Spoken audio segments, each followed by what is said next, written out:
Good evening. On behalf of my husband, David, and son, Noah, I want to welcome each one of you to the third and final lecture on the history of hatred, which is part of the annual Luddy Lecture Series in honor of my parents, Mort of blessed memory and Claire Commissar. I appreciate Dr. Tim Crain and each one of you helping me to honor my parents by participating in these lectures by Zoom. Unfortunately, hatred in many forms, including anti-Semitism, racism, sexism, and homophobia, continue to be rampant in our society, and it is my sincere hope that these lectures may be a step towards tikkun olam, or repair of the world.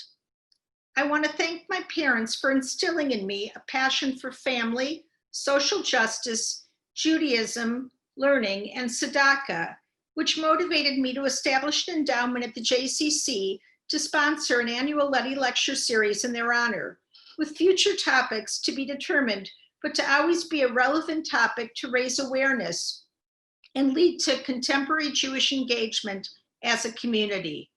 The awareness could be about values, politics, religion, spirituality, social action, or perhaps again, history. So stay tuned.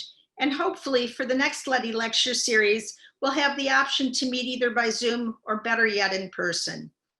I want to once again thank the staff of the Harry and Rose Sampson Jewish Community Center Tapestry program for helping with the planning and implementation of the lectures, and to the Nathan and Esther Peltz Holocaust Education Resource Center, the Lux Center for Catholic Jewish Studies, the Jewish Community Relations Council of the Milwaukee Jewish Federation, Jewish Museum Milwaukee, Ovation High Point, BBYO Wisconsin Region, and the Sherry and Steve Sadek Camp Interlochen JCC's TOE Committee for co-sponsoring and advertising the events. I particularly want to thank Rabbi Sherry Shama for again handling the tech, and Jody Hirsch for moderating the questions. Enjoy tonight's lecture.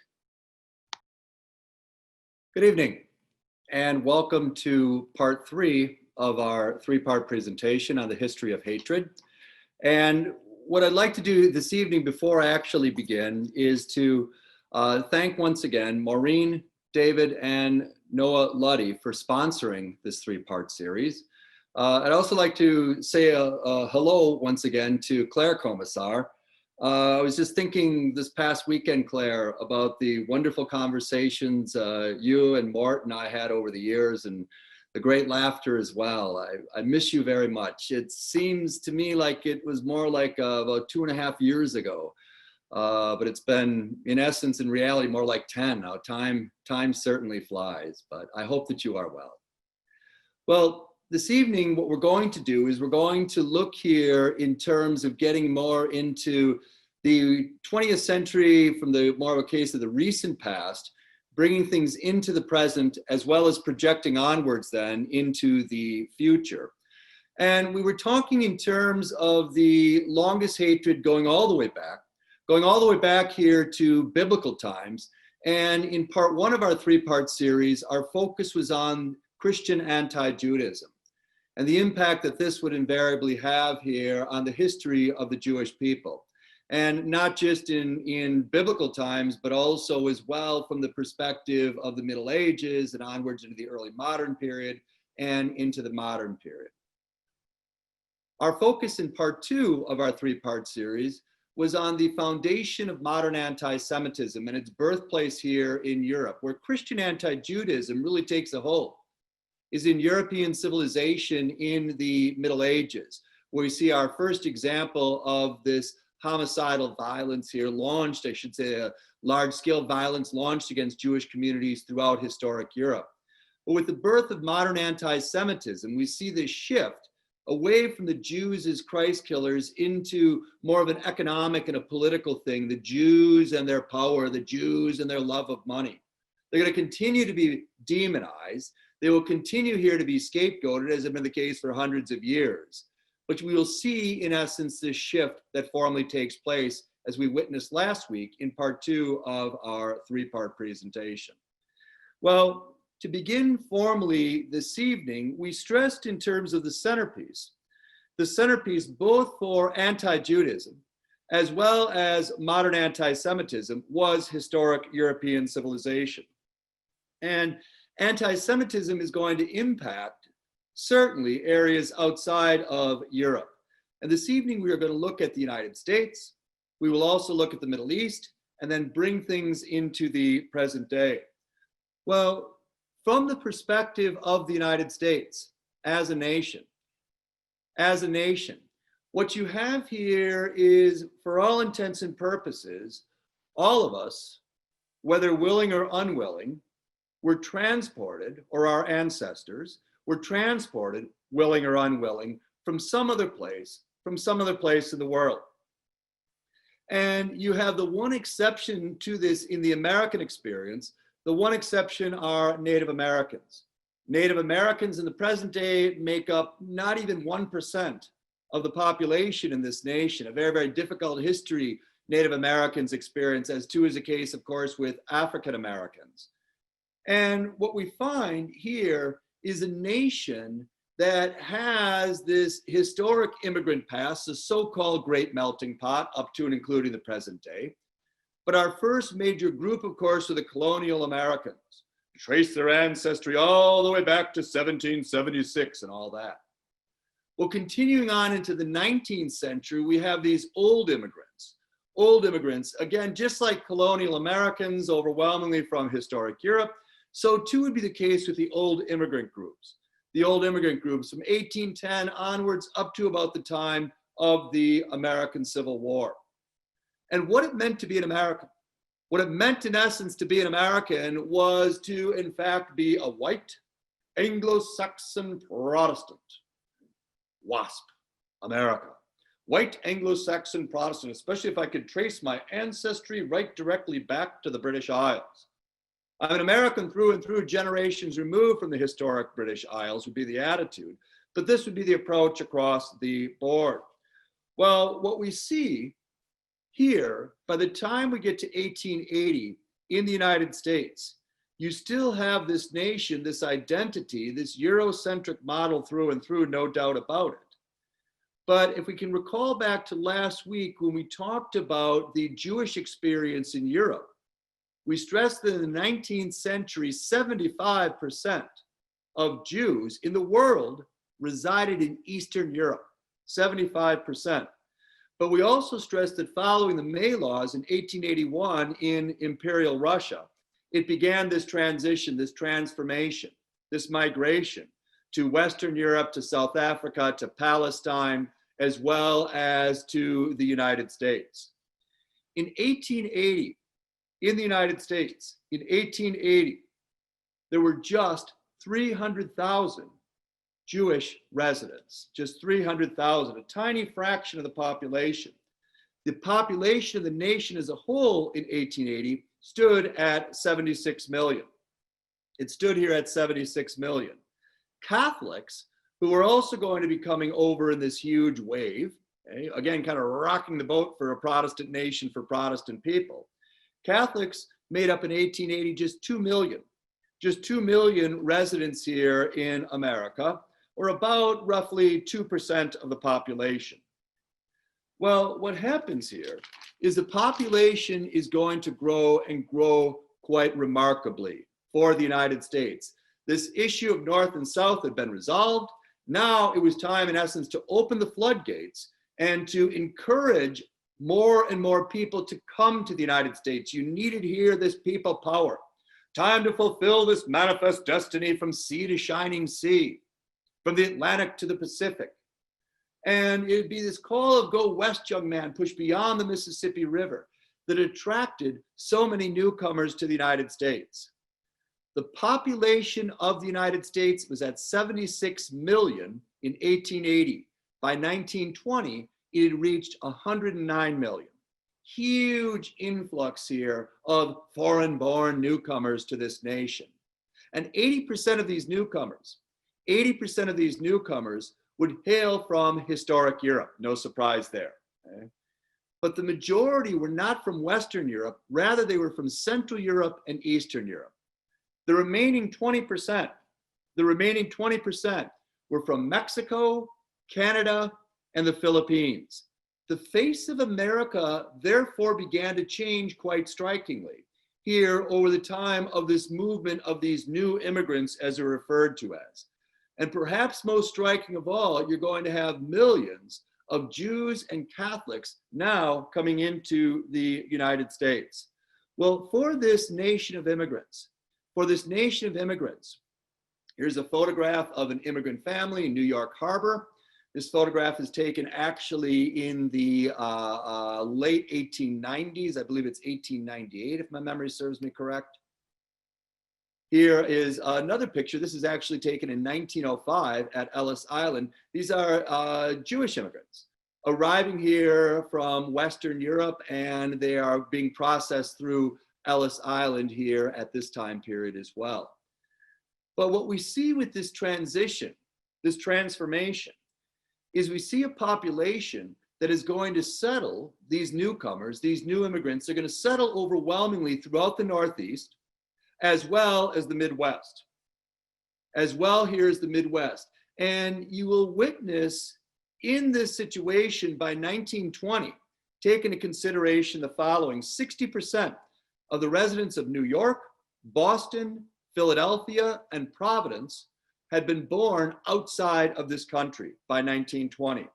70% of the residents of Chicago, St. Louis, St. Paul, Milwaukee were born outside of this country by 1920, in 1920. As a side note, there were more German language newspapers in the city of Milwaukee in 1920 than there were English language newspapers.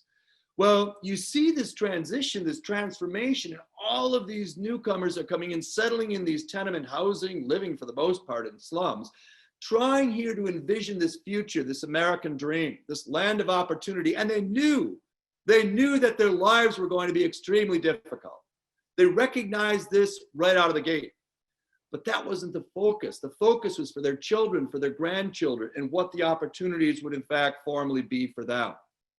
Well, these newcomers were not welcomed in any way, shape, or form by the nativist population, by the colonial Americans tracing their ancestry all the way back over 100 years, as well as the old immigrants. It was believed fundamentally they simply could not fit in. They could not assimilate. They could never be true Americans. Catholics, who represented the largest group from a religious standpoint, were viewed as lazy, stupid. They reproduced like rabbits. They would live off here the hard work of good, solid Christian Protestants through and through. We're going to be outbred formally by those papists. This was a call very, very common by the early 20th century in the United States. Well, the Catholic population continued to increase. 2 million Catholics in the United States in 1880. 40 years later, there were 22 million. Catholics represented by 1920, 20% of the population, a full 20% of the American population. Well, they were viewed here, their loyalty was to the Pope in Rome. They're simply not going to fit. We better keep an eye on them, 100%. Jews. Jews were viewed in a very, very similar light to Catholics here in America. Jews were portrayed as cunning and greedy, very manipulative. They love money. All of these stereotypes that we recall looking back to last week all come directly from Europe. Right? This modern anti-Semitism, okay? Economic basis through and through. They're clannish. They really want nothing to do with us good Protestants here in this nation. Keep an eye on them. They're very dangerous through and through. Well, the Jewish population was well under 1%. You can see there 0.003% of the population was Jewish in 1880. By 1920, however, there were 3.5 million Jews in this land of opportunity. 3.5 million Jews, or 3% of the population. Well, as far as mainstream America was concerned, as far as the conservatives were concerned, this was unacceptable. We don't want all these damn Catholics and damn Jews in our country. They can never here assimilate. It's hopeless through and through. And conservative politicians began looking for a way of effectively closing the borders, getting rid of this, ending this once and for all. We're getting the dregs of European society here and the dregs of other places, whether it be Mexico or the Philippines or even Canada for that matter. Well, conservative politicians began to pressure the federal government to end this new wave of immigration.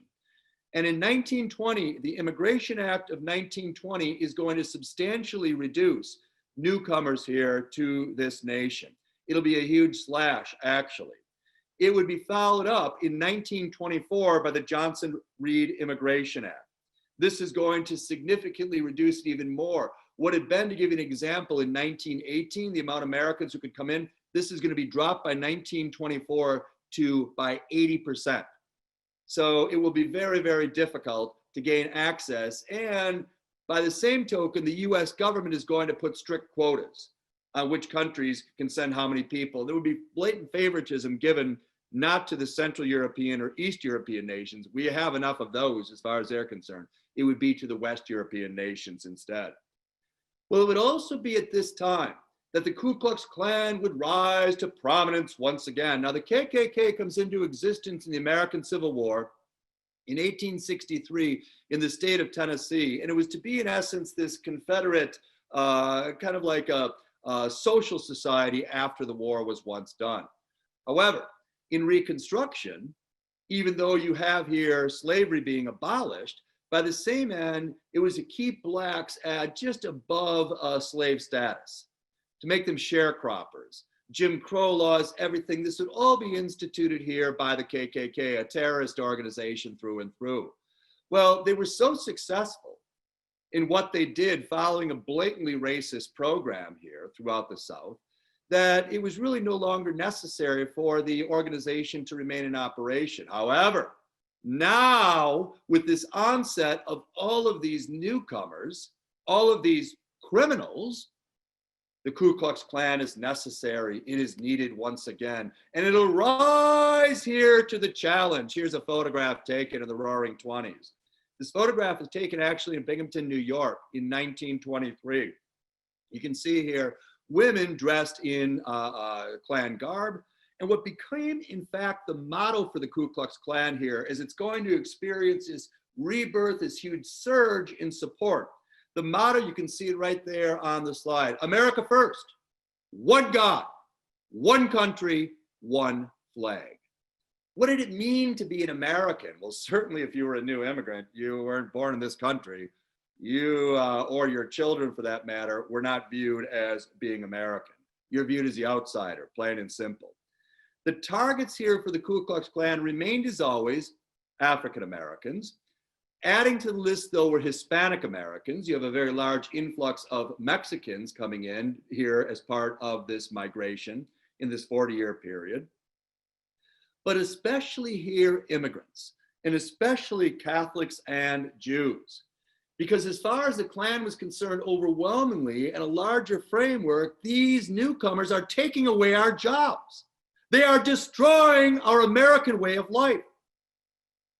As far as the Ku Klux Klan was concerned, these Jews, they're communists, they're anarchists. They're seeking to undermine here our beautiful God-based nation, Christianity in its purest form. The Jews, these cunning, greedy people, we have to be particularly careful of them.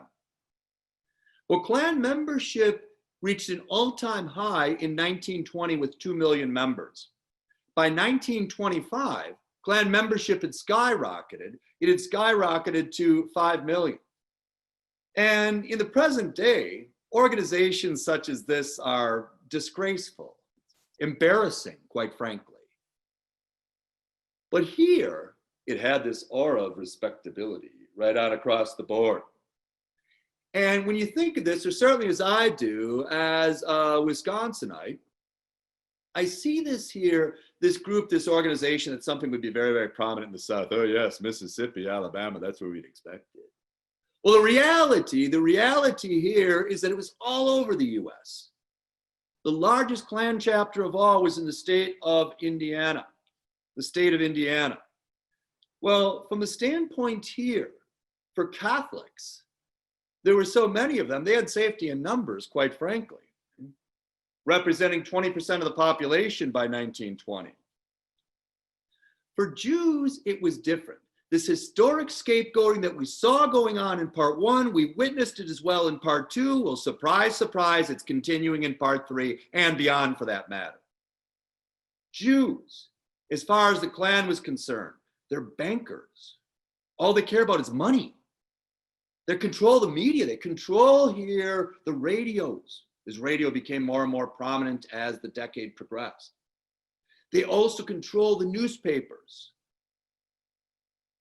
Well, from the standpoint of Jews in America, the attitude was, I don't want to be a banker. I don't want to be a newspaper man. It's going to fit right into the stereotype. But what you have here is part of Jewish culture. One of the more awesome aspects of it is this focus, this obsession with education. Education is a vehicle here, in fact, for progress. And for these Jews, for the Jews, what they focused on, what they in fact here focused on with education is they focused on entering here three areas in particular. First and foremost, physicians. They became physicians, medicine. All of these careers are going to spend a long time in school. They also became attorneys. They became professors. And here is where they were completely a lot, I should say, in terms of numbers, proportionately much larger than the actual population. As a Jewish mother would say, ah, my son, the doctor, the physician. Very, very true. The Catholic mother was saying, ah, my son, the priest. Now a Catholic mother would say, ah, my son, the physician. Well, you'd say that for question and answers. But what you see here in this transformation, is you see this focus on trying desperately to get ahead. Ivy League schools are going to have very large Jewish student populations. What I mean by very large, 15%, sometimes 20% of the population. Those numbers are going to be slashed as the roaring 20s progress. Got too many Jews. By the same end here in the United States, we will also witness the emergence of anti-Semitism coming from beyond the Klan. And first and foremost, we see this with the figure of Henry Ford. Henry Ford. Now, Henry Ford, of the Ford Motor Company, was very, very well known throughout the United States, of course. And in the 1920s, with this newfound wealth as the United States emerges as the world's predominant power, really in the year 1915, the Ford Model T was an affordable car. And you will have with this huge manufacturing genius, this assembly line, your average American could afford here to buy the car. Well, Henry Ford, for reasons that are still not clear, was a rabid anti-Semite, In 1920, he stated publicly that an international Jewish conspiracy was behind World War I.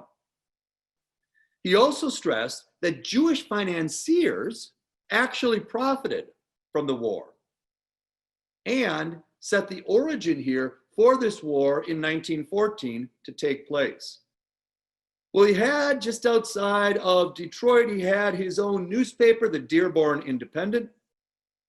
It was fiercely patriotic, rally around the flag through and through. True Americans know the call. Stressing here by the same token rural virtues. And as I made reference last week in terms of question and answer regarding Ford, is you have here a copy of the International Jew. You'd buy a Ford Model T, and dealers were encouraged, give them a copy as well of the International Jew, which was in essence the protocols of the Elders of Zion. Henry Ford eventually is going to be sued by a San Francisco attorney, a Jewish American gentleman, Aaron Sapiro. And he's forced really in essence to silence because this is bad for business, okay? It's bad for business here, but he remains nevertheless an anti-Semite for whatever reasons aren't exactly clear until the very end of his life. By the same token, here in the United States, we have Charles Coughlin, more commonly known as the radio priest. Now, Coughlin is born, he's a son of Irish immigrants. He's born here in Canada.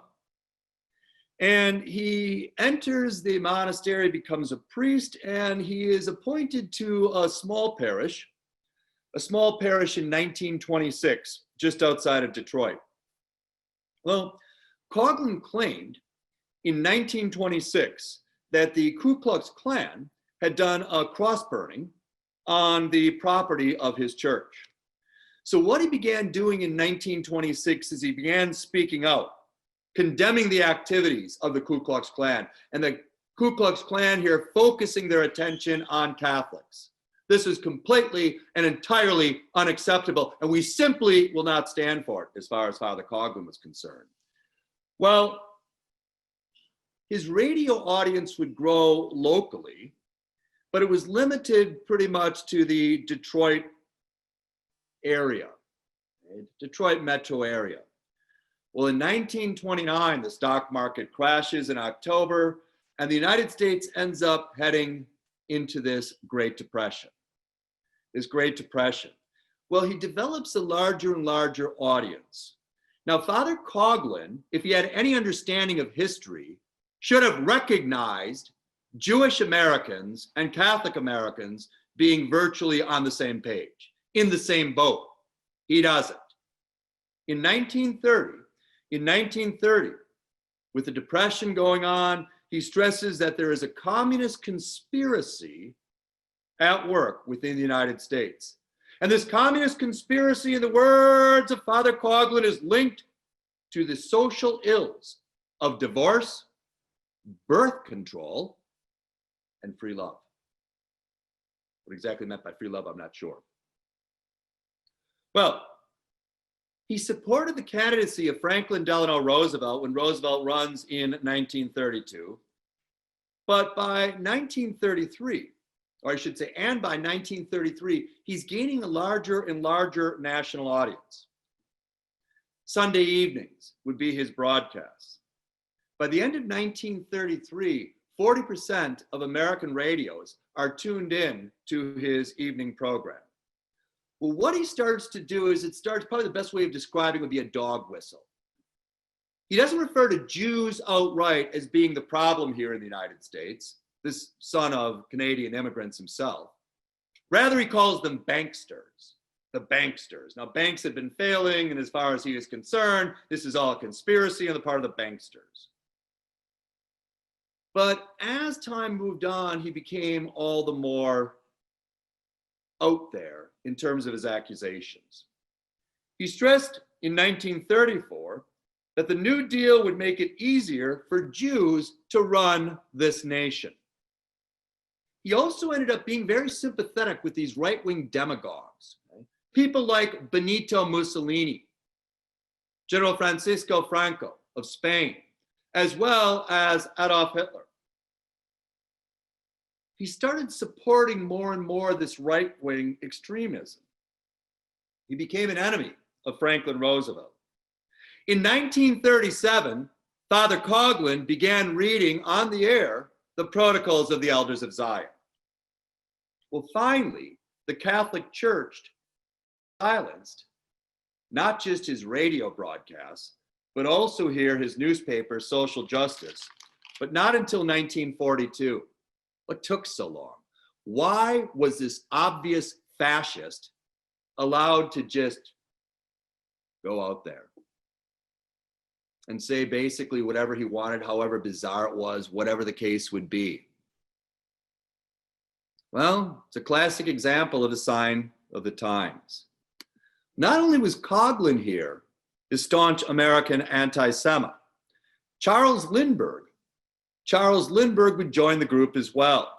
Famous, of course, the Spirit of St. Louis, this transatlantic flight in 1927, which captured the imagination of the nation, of the world for that matter. Well, he became in the 1930s, as a German American, very sympathetic to the Nazi movement. became closely tied here to the America First movement. And he was disillusioned with democracy in the United States. As far as he was concerned, it wasn't really working. He was impressed with the efficiency of Nazi Germany. Very, very efficient, he would stress time and time again. His wife, Anne Morrow Lindbergh, wrote this novel, Wave of the Future, which praised here Hitler's beautiful government in the 1930s. Well, he stressed, once World War II began, as part of this America First movement, that the Jews were completely behind this war beginning, and the United States was wisest to remain neutral in this war. Stay out of it. It doesn't concern us. Well, in his speech that he gave in 1940, the American First movement in Iowa, he stressed that, quote, Jews in this country should be opposing US involvement in World War II in every possible way, for they will be the first to feel its consequences. Wow. Wow. He also stressed, and I quote, the greatest danger in the United States lies in the Jewish ownership and influence over our motion pictures, press, radio, and government.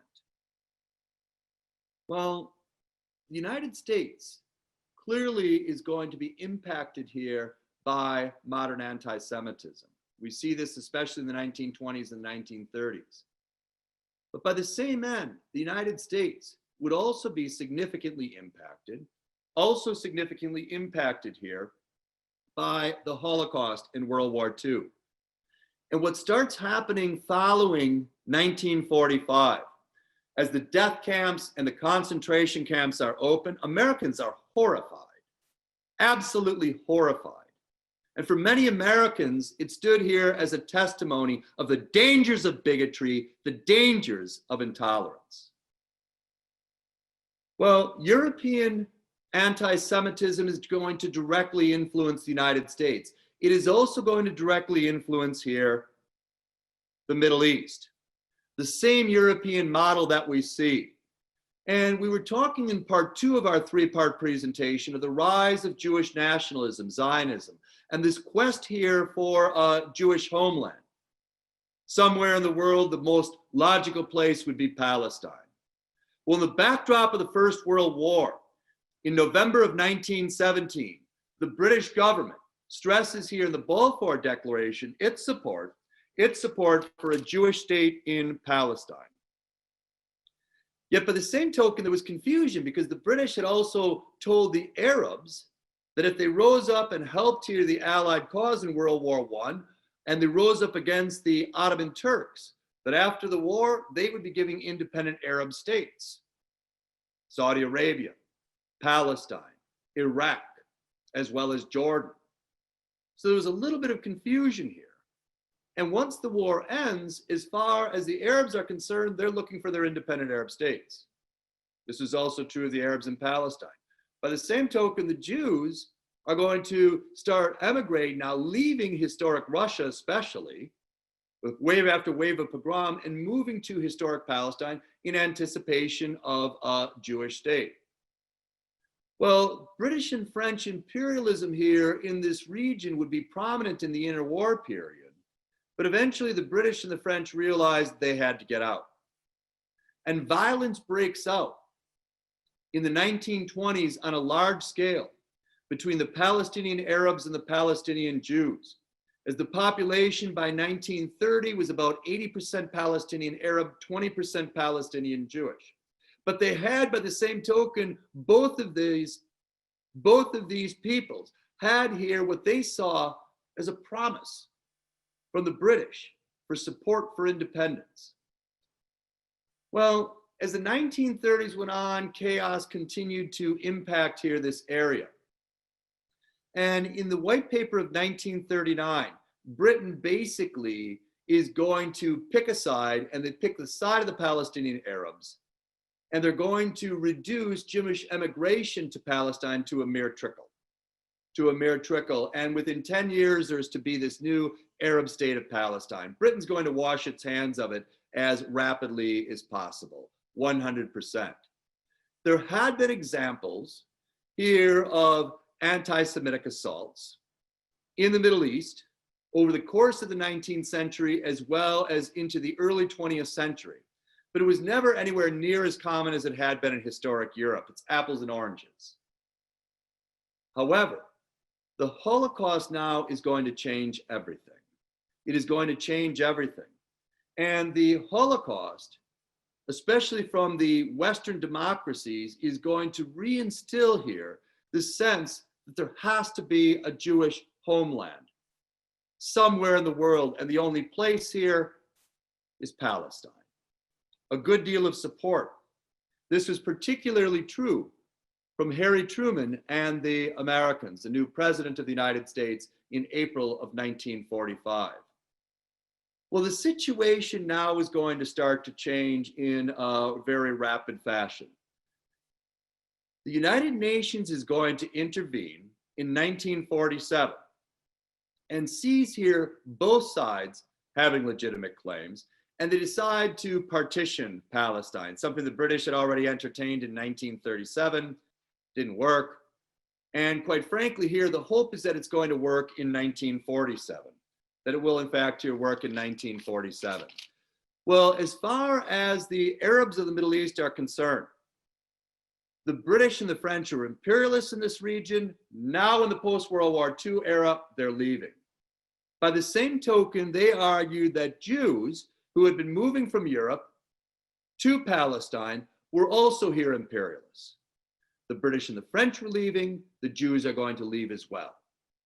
And what we see here is this transformation. We see this first example in the Middle East of one of many, many wars between this new nation of Israel that comes into existence in May of 1948 and the surrounding Arab states. Well, what happens here? What happens here is Israel is going to survive. It will in fact survive. It is also going to prosper eventually. But by the same end, it will be facing all sorts of challenges, especially in terms of security. As far as the Arab states are concerned, whether it be Egypt, Jordan, Iraq, Saudi Arabia, Syria, the list goes on and on and on. As far as these states are concerned, this Israel is nothing more than Zionist occupied Palestine. And what you see is all sorts of hostility coming forth. It had been there under the surface. It had been there even back in the 1920s, but it's really going to, here in the post-World War II era, reach greater and greater levels. You see the European influence here on the Middle East and on the modern Middle East in terms of attitudes right on across the board. Jewish ritual murder. Jewish ritual murder becomes very, very prominent. These accusations, of course, the blood libel. Remember, going back to part one, we talked about Simon of Trent. We talked about Andrew of Rennes and the transition, the transformation that this would have across all of historic Europe. Well, suddenly you're going to have these ritual murder accusations launched across the Middle East. This is what the Jews do. I can remember taking a group of students from the University of Wisconsin to Britain in early January, just got into the hotel. It's like January 4th, flipped on the TV set. And the BBC, this is like 2004, the BBC had a special on a film that was being shown across the Middle East on Jewish ritual murder. This myth making it real, bringing it to life. The Protocols of the Elders of Zion, surprise, surprise. They appear in the United States. They are, of course, have their origins in Europe. They are also going to become more and more prominent here across the Middle East. Conspiracy theories abound. Conspiracy theories here abound. I would say in the present day, the most anti-Semitic nation in the world is Poland. I would say number two, a very close second would be the former Soviet Union, in particular Russia. Though you have here, Ukraine has a terrible track record as well. In the number three spot, I would put Saudi Arabia. Saudi Arabia. And Saudi Arabia would be filled here with these anti-Jewish conspiracy theories. That the Jews are in control of the governments of the world. The Jews are planning genocide against the Arab people, particularly against the Palestinian Arabs in the West Bank. These sorts of themes that go on continually. And it's not just in terms of the issues here of conspiracy theories which abound. It is also here Holocaust denial, which fundamentally is obviously anti-Semitic. You scratch a Holocaust denier just underneath the surface, you have an anti-Semitic bigot. Well, surprise, surprise. This becomes very, very prominent too throughout the Middle East. Throughout the Middle East. It will filter onwards here into Islamic extremism, demonizing the Jews right across the board, blaming them for all that is wrong in the historic Middle East. Sound familiar? It sounds exactly like the Europeans. Well, as time moves on here in the Middle East, it's more and more of this movement. What you find from a governmental perspective in the Middle East is you find autocracies. Usually they're monarchical autocracies or they're military autocracies. Monarchical autocracy would be Saudi Arabia in the present day, Jordan in the present day, Iran before the Shah's fall back in 1979 was a monarchical autocracy. Military autocracies would be Egypt. Classic case example there. Iraq historically would be a military autocracy. Well, underneath this would be these Islamic extremist groups coming to the surface. And in essence, the issue became one of how could we have fallen? How could we have slipped behind? Because indeed, Islamic civilization was the predominant civilization of the world from the 700s into the early 1100s when they were overtaken by European civilization following the onset of the agricultural revolution. They seem to slip further and further behind. And the attitude on the part of the extremists, who represent, I would say, probably 3-5% of the Middle Eastern world, is that we have lost our way. And they have their own interpretations here in terms of the Quran. And what they're looking to do is to, in essence, set up theocracies, if at all possible. Well, the Jews, once again, are going to be scapegoated. First, they're scapegoated mostly from a political perspective. But then you have this Islamic extremist element to it as well that will impact the Western world. But as I made reference back to the time of the Crusades in part 1 of our 3-part presentation, I stressed the fact that the United States, or I should say, I stressed the fact here that in terms of the Islamic extremist movement, they're not going to be stressing that this is a case of Christians and Jews will be demonized in these movements. Rather instead, it's going to be Zionists and Crusaders. Well, this remains a very significant problem. It remains a very great challenge for the nation of Israel up to and including the present day, and will remain as such onwards into the future. Well, in the aftermath of the Second World War, we were talking here regarding, in part 1, Christian anti-Judaism and the origins of this longest hatred. Well, after World War II, we see this transition coming from the historic Catholic Church following the Holocaust, calling into order the Second Vatican Council. It'll go from 1962 to 1965. For the Catholic Church, it was a case of becoming here, bringing things up to speed in the modern era. It was a bit behind the times, so to speak, and to address a number of issues from the past. Well, here at the Second Vatican Council, Pope John the 23rd felt this tremendous sense of guilt that the Catholic Church was not front and center here during the Holocaust. And he looked here knowing full well, this Italian Pope, these centuries of this disaster that had taken place. He sets in motion this transition, this transformation in Jewish Catholic, what will eventually lead to Jewish-Christian relations. Nostra Aetate, October 28, 1965, literal translation in our time. stressed here to clear the record once and for all, Jews living at the time of Jesus, as well as future Jewish generations, cannot be held responsible in any way for the death of Jesus. Finally, this should have been said centuries before. I'm not being critical. But it was more of a focus on the commonality here that Catholicism had with its sister religion of Judaism, the ties that bound the two faiths together, and the terrible tragedy that had taken place over the course of previous centuries. It is time to make a wrong right, if at all possible. Well, it was a step, small step, but a step in the right direction nevertheless. And dialogue would begin between Catholics and Jews. By the same token, Protestants and Jews would follow suit. And you see this transition in the present day in Europe, in the United States, the terminology Judeo-Christian, Judeo-Christian, Judeo-Christian. Beautiful thing. Why? Because it's recognizing the commonality here that the two hold, the ties that bond.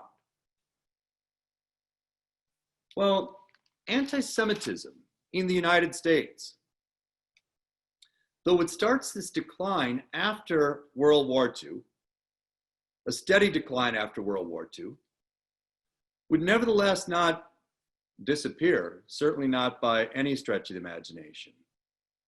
And by the same token, it was continuing in the Middle East.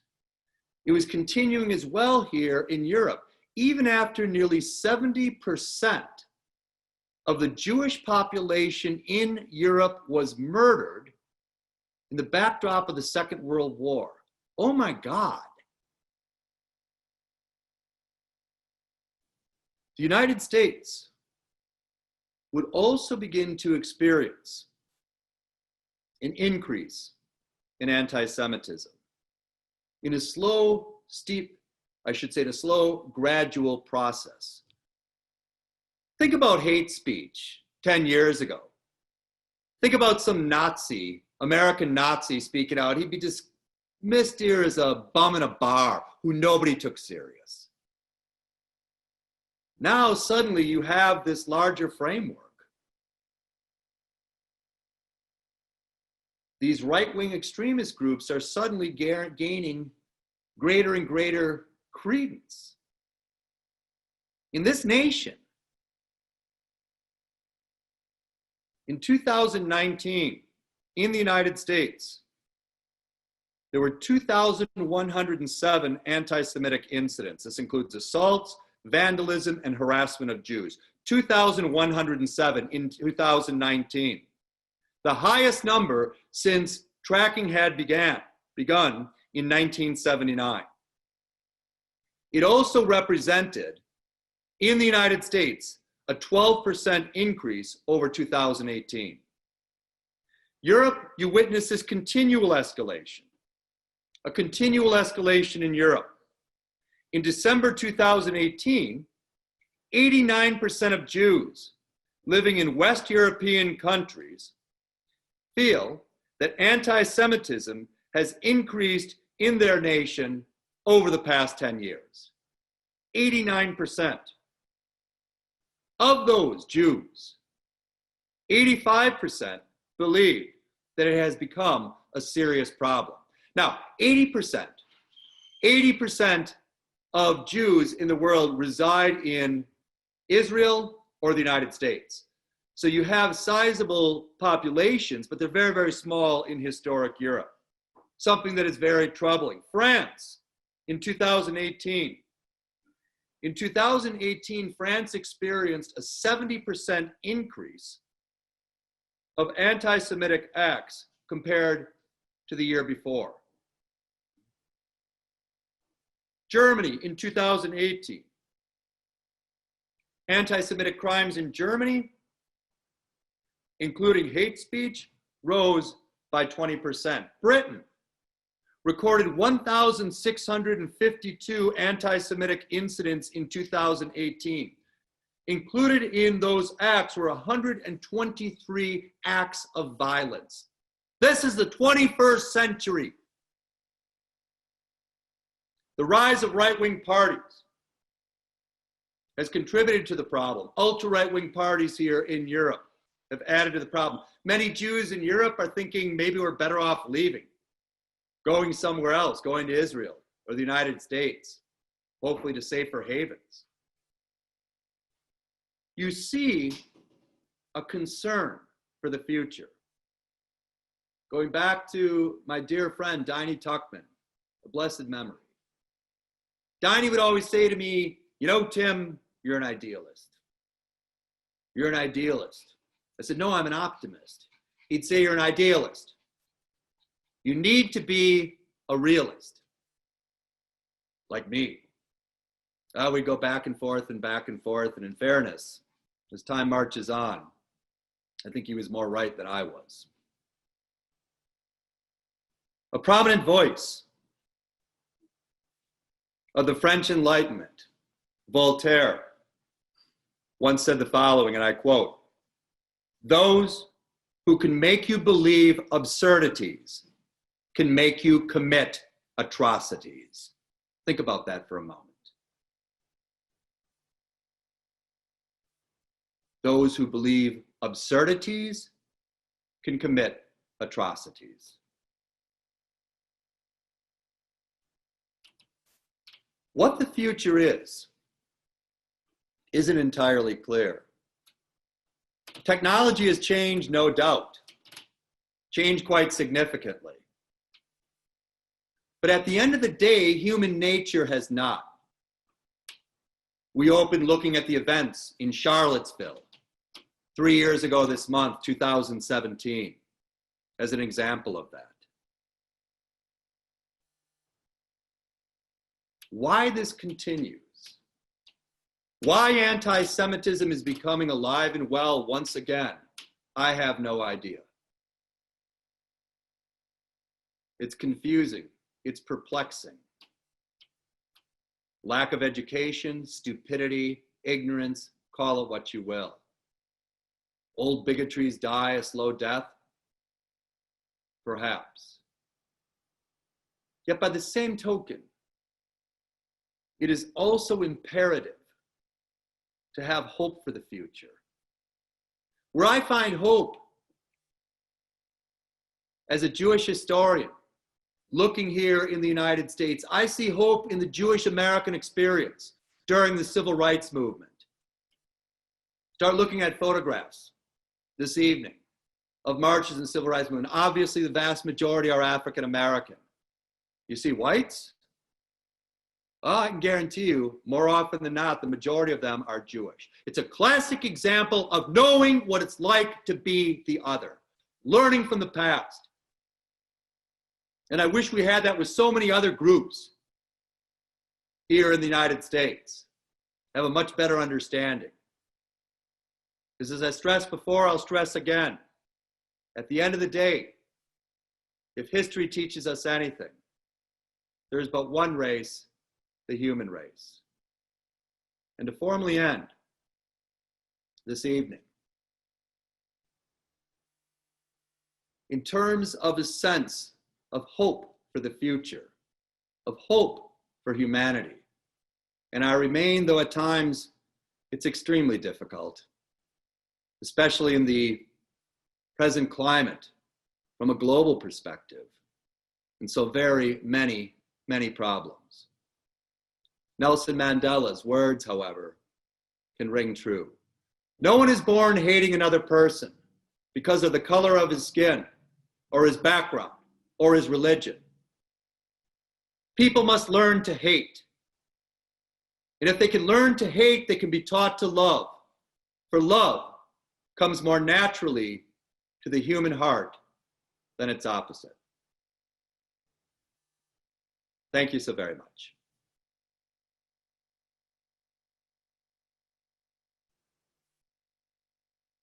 Thank you, Tim, so much. So we do have some questions. So going back to the Ku Klux Klan, so can you relate the Ku Klux Klan to like other fraternal orders, like the Knights of Columbus, the Elks, the Moose, the Shriners, Masons, and so forth? Was it kind of like part of the whole social atmosphere of America at the time? How did it fit in exactly with all those? Well, that's an excellent question. It's a case, and there are definite ties. I mean, it saw itself as this fraternal organization to defend American values and what it means to be an American. And they wanted to, in essence, basically encourage these newcomers of what they had to do, in essence, to step up. And they thought, well, that's not going to happen anyway because they're hopeless. But it's not a case of going out like back in the Reconstruction era in the dead of night, with the hoods on and to go out and to murder or lynch large numbers of African Americans. It's more, it has this sense of respectability. And it remained very, very prominent, like these other fraternal organizations. Here in the 1920s, it's a sex scandal. It's actually I think it was the Imperial Wizard, ends up being convicted of rape in the, I think it's it's the late 1920s. And of course, then it just completely, that destroys, because it's the moral fiber that you are in fact formally representing. You're the voice here of traditional America and these good traditional values, that the Bible is the centerpiece of it all. This is the way it is. Races, the white race is superior to other races. Protestantism is the superior religion, and science is not as important as the Word of God. Where you have this stress then with with modern America coming forth, that no, science is important. It's as good of a judge of life as the Bible, and women and minorities are equal to men, these sorts of things. So it does take on a softer approach, especially if you look at it in the post-Civil War era, and you also look at it at the time of the Civil Rights Movement, or in the present day for that matter. Cool. There was a question about the church in the 1960s. Did the church actually say that the Jews were not responsible for the killing of Jesus? That's kind of part A. And part B, another question is that, are there still Catholic splinter groups that are continually insisting upon the Jews' guilt for the killing of Jesus? It was said that the Jews could not be held responsible for the death of Jesus. And by the same token, it also condemned anti-Semitism in any way, shape, or form, whether it was in the past or the present, the future, that this is completely opposite of Catholic teaching. Now, there's also a statement made that more than a few Jews opposed Jesus here at his times, but so that statement is made because you get conservatives as well in the church, that they viewed that this was really kind of way too liberal as far as they were concerned. Now, adding to that, so you have the teachings of the Second Vatican Council. So this becomes, because the way the Catholic Church is set up, the Pope basically calls the shots, and then the cardinals, who are usually archbishops, they also hear when the Pope dies, you're Pope for life, and then the archbishop, you have the next Pope, et cetera, et cetera. But so this moves on, and from a standpoint of the final word, it's this apex of the pyramid. The Pope is the final word here across the board. So there were many conservative Catholics who disagreed. Now, a classic example, and I know I've said this countless times over the years, but it's true. And I have to say this, not so much now because it's not as relevant as it was a few years ago. Mel Gibson, he's not a Catholic. For God's sakes, we've got enough issues in the Catholic Church in the present day. We don't need Mel Gibson. And his father's a Holocaust denier, or I think his father just died recently. I would argue the apple doesn't fall far from the tree there with old Mel. But it's a situation, he's part of a splinter group. And so if you don't accept the teachings of the Second Vatican Council, you have like this Pius X society splintering off, very, very small, but very vocal. And so that's where you still see issues being brought up. But as far as the church is concerned, the Catholic Church, they're not Catholics. They're not Catholics because they basically they're following pre-Vatican II teaching. So it's the Latin Mass, and it's a lot of the old issues, quite frankly, as opposed to a more modern outlook. Did I answer the question? I think so. So there were a couple questions about the internet. Certainly, the internet seems to be not just an incredible source of anti-Semitism, but also like a recruitment, an outreach and recruitment effort on the people to even create more anti-Semitism among the masses, the conspiracy theorists, and all of the other things. So could you comment about that, including, what can be done about the amount of anti-Semitism that's spread on the internet? That's a excellent question, I'd say. And from the standpoint of in the recent past, as we're moving onwards here, it's becoming even more striking. I used to say to my students in my class on the Holocaust over the years, I'd say, go and type in, now this is probably, even 10 years ago, go type in the word Jew and see what comes up, see what comes to the surface right out of the gate. And overwhelmingly, they're going to be, anti-Semitic sites, et cetera. And that is a challenge. It's a tremendous challenge because it's not just a foundation that can be used here for anti-Semitism, but for racism as well. And what is so concerning for me is just the amount of misinformation that suddenly is becoming, even in this nation, somewhat relevant, that it's being talked about. QAnon is a classic case example of that. Wow. I mean, it's to the sense that you're having this expansion of racism, anti-Semitism, hostility, and how to cork it. That's a very good question. I don't know.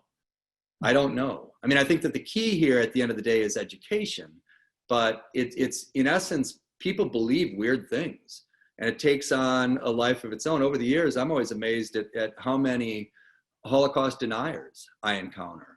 I'm amazed by how many anti-Semites. Usually, if it's like a question and answer sense in a like a lecture hall, they never have confronted during the question and answer. What they'll do is they'll kind of come up to the lectern stand afterwards, and oftentimes whatever they say, then I'll look at them. The blank expression, they'll usually follow up saying, "Oh, I have a lot of friends who are Jewish." And I'm like, "Oh yeah, please explain them. Or how many? Explain to me. I'd like to know." So I don't know. I honestly don't know, but there's no doubt it's a very, very serious problem. A very serious problem. Thank you. Someone made a comment here about, maybe bigotry has more to do with like the self-image of the bigot. Perhaps, I don't know, they feel undervaluated or hopeless or whatever, and they're really attracted to these Nazi symbols. Do you have any comments about that sort of analysis of bigotry? I think if you look, for example, in terms of like with going back to modern anti-Semitism last time, a lot of these people were failed. And instead of accepting responsibility for themselves and for their own failures, it's somebody else's fault. Well, whose fault is it? Well, it's the Jew in this case. And it kind of takes on, the Jew is a harmful bacteria, but it's also a Superman. It's like this ever-changing thing.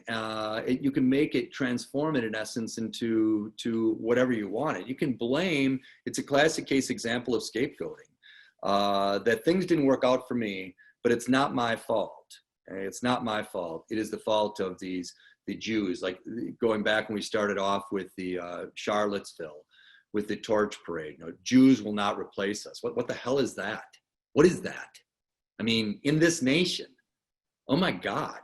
And so I think that if there is an attraction, particularly from the standpoint of white males who feel that they have been somehow shortchanged or that their rights have been violated, and that this time to step up and to be counted.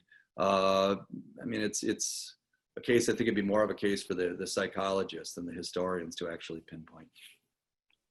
Great. I have a question here about the posse comitatus. What is that exactly, and how does that relate to anti-Semitism? It's a right-wing organization, if I recall correctly. It's very prominent still in northern Wisconsin, and it's one of these. It's kind of like the Boogaloos. They're kind of like they're kind of out there. I can remember there's an incident I think it was in Gresham, Wisconsin, in the late 1970s, that they had taking control of like a empty warehouse or something along those lines. But there's a lot of these organizations like that, very small following. Idaho has a tremendous amount, so does Montana, in terms of extremist organizations. And then oftentimes they're ultra nationalists, they're racist, they're anti-Semitic. I mean, they've got the whole, the whole gamut, basically, supporting, gun rights. They're not going to take our guns away. And it's a sense of right on down, like a checklist, basically, that they have. Some are slightly different in terms of their outlook, but yeah, there's more and more of these organizations that have come into existence or coming forth here in the United States, and they've always been there. They certainly have always been there. I mean, you look at the civil rights movements in the 1950s and 1960s. A lot of cases they pretty much just go underground, but yeah, it is something of concern, especially in a nation that sees itself as we do, as a parliamentary democracy. And I'm all for freedom of speech, 100%. You can say whatever you want, absolutely. No doubt about that, even if I disagree with it. But by the same end, it's something that has to be closely monitored, because it seems to me that it's becoming, and it is, becoming more and more of a problem in this nation. No longer just a case of Europe. I'd expect it from the skinheads in Europe. In the United States, our track record is different. If you're Jewish, for the most part, you should feel safe in this nation historically, especially compared to the experience in Europe. And obviously there are exceptions, because you have mass shootings in synagogues, et cetera, in the present day. It's the way things have become, unfortunately. So I have a request for you to comment about Black Lives Matter in the context of anti-Semitism. I mean, what is your perspective about what's going on in this country as far as the Black Lives Matter movement? It's difficult to say. I mean, it's something that, from a standpoint of with a year that's been certainly interesting, putting it mildly, with COVID-19. I mean, we were dealing with a pandemic, and now we have tremendous civil unrest. I mean, I think it's something that, if put in the larger framework, we really haven't made much progress in this nation. It's certainly something for, if you look at the history of African Americans and Native Americans, it's really embarrassing. And in history in this nation, we really don't want to talk about it. But you see these problems that are just continuing to multiply, and what the end product is going to be, or how the transition can in fact take place, I'm not entirely sure. But it's something that is continuing, and I think who knows if this is going to go on into 2021. But we had the Civil Rights Act of 1964, the Voting Rights Act of 1965.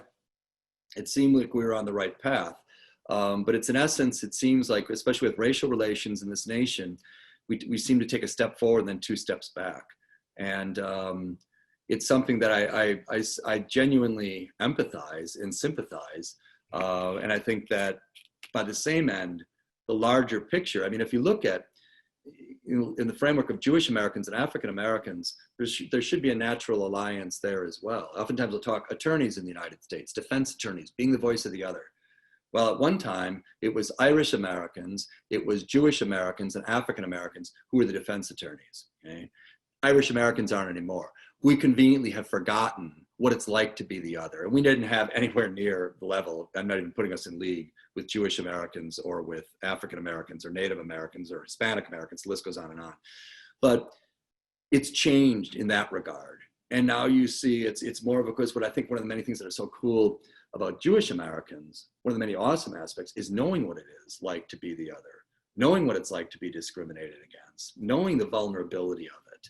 And so I think that there could be some very, very positive things, steps that could be taken that are perhaps long overdue, but we're not making a lot of progress here in this nation, especially in terms of racial relations. And right now I feel there's really nowhere to go but up. I'm afraid we only have time for about 2 more questions, but one interesting question. Do you have any thoughts about Facebook refusing to classify Holocaust denial as hate speech, in opposition of their community standards. Do you have any thoughts about that? Absolutely bizarre. I think it's ridiculous. I think it's absurd. I think it's indefensible. This is something that came up with Holocaust centers a few years ago, and it's been an ongoing issue.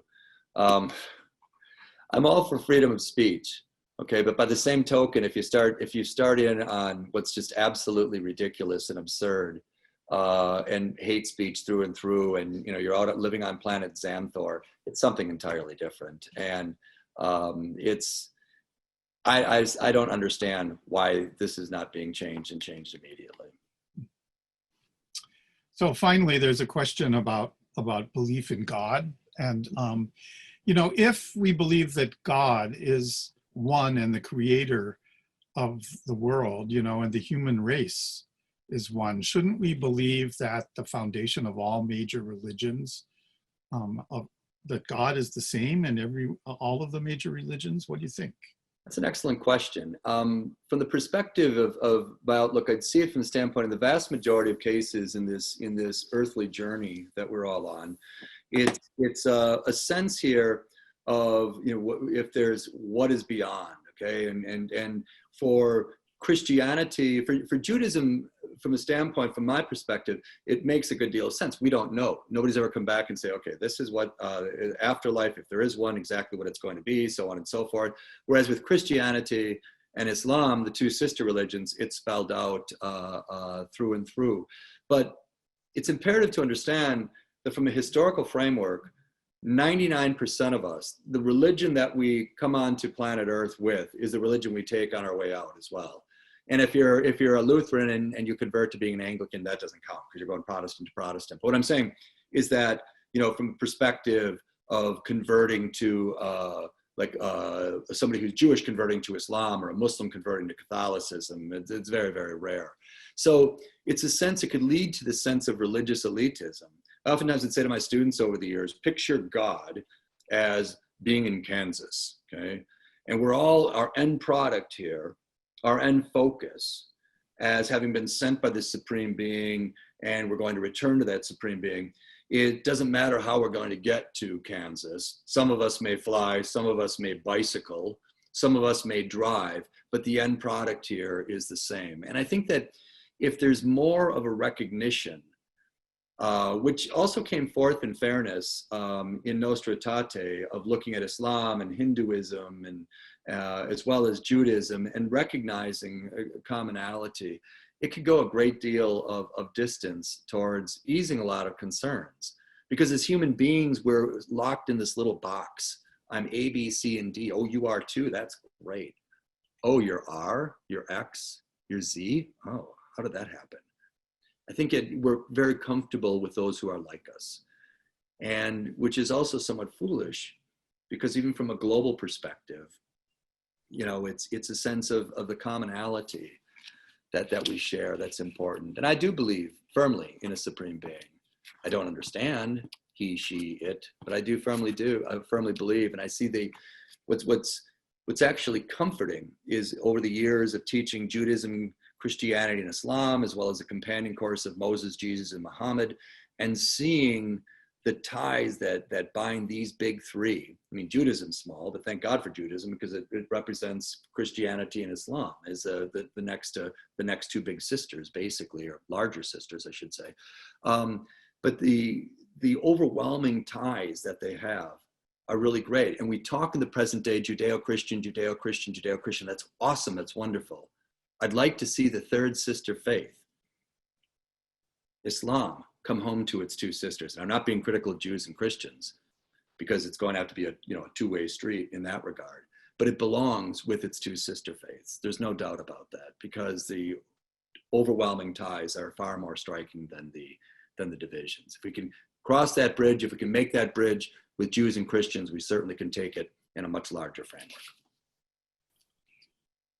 Well, Dr. Tim Crain, thank you so much for this entire series. And thank you, Jody. It's wonderful to see you and to work with you as always. Yes, thank you. And so, efforts and all your help. Thank you, and keep tuned, everyone, to more Tapestry programs, including the next installment of the Luddy series of topical lectures. So thank you again. Thank you all for coming. Thanks to Tim Crain. Thanks to Maureen and your family. Thank you so much, Jody. And thank you so much, Dr. Crain, for another brilliant lecture and teaching us all so much history in so little time. As George Santayana said, those who cannot remember the past are condemned to repeat it. Thanks to each of you for taking the time to learn history together and use what we learned to create a better future. The lectures have all been recorded and will be available maybe as soon as Thursday on the JCC website and the JCC Tapestry Facebook page, so you can listen again, or better yet, share them with your friends and family and have some good discussions. Good night and Lahitraot, or see you again at the next Luddy Lecture Series.